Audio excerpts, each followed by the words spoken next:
এই সেই লোক যার ভিডিও এখন পশ্চিমবঙ্গের ঘরে ঘরে ভাইরাল।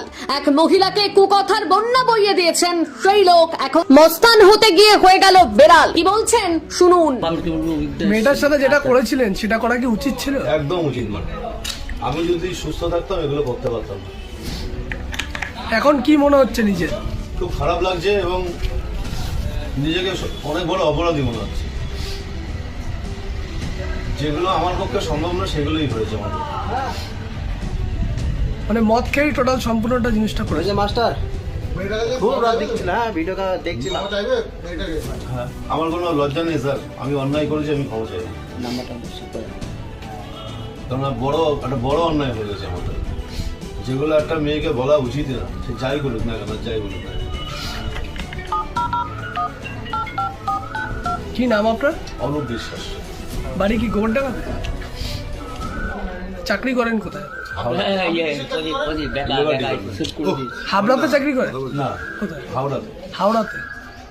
আপনাকে নারীকে এভাবে বললেন, কিছু মনে হলো না পরবর্তীতে?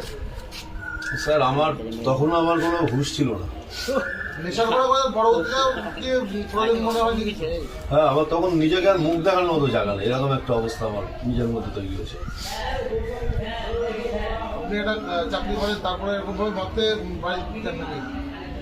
আমি করি না, আমার এরকম কোনোদিন হয় না। এই যেটা ঘটনাটা ঘটেছে আমার জীবনে কোনোদিন এরকম হয়নি। আপনার নেতা মন্ত্রীর কথা বলছেন, কে আছে আপনার পিছনে? আমি ওসব স্যার কি বলেছি আমি জানি না। আপনি বলছেন অনেক নেতা মন্ত্রী আছে, নেতা কেউ কিছু করতে পারবে না, কে আছে? জানি না স্যার, আপনি কোন দলের সঙ্গে যুক্ত? আমি কোনো দল করি না, যেহেতু সরকারি চাকরি করি আমি কোনো দল করি না। মেয়েটার সাথে এরকম করলে কেন? মেয়েটার সাথে এরকম করলে কেন? আমি সুস্থ ছিলাম না, কি খেয়েছিলে তখন? প্রচুর ড্রিঙ্ক করেছিলাম। আমি সুস্থ থাকলে এগুলো করতামই না। আপনি কি স্কুল মাস্টার? না, আপনি কিসের চাকরি করেন? Labour development. সরকারি চাকরি করেন? তো এরকমটা করলেন কেন? আমি জানি না কেন যে হয়ে গেল এগুলো, আমি নিজেও এখনো বুঝতে পারছি না কেন হলো এগুলো।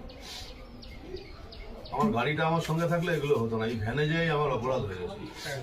আপনি তো পুলিশকেও এবং প্রশাসনকেও তো কিস্তি গালাগালি মেরেছে। আমি কি করেছি স্যার আমার কিচ্ছু মনে নেই। মেয়েটিকেও অনেক বাজে বাজে কথা বলেছে। আমি কি করেছি আমি নিজেও জানি না কি করেছি।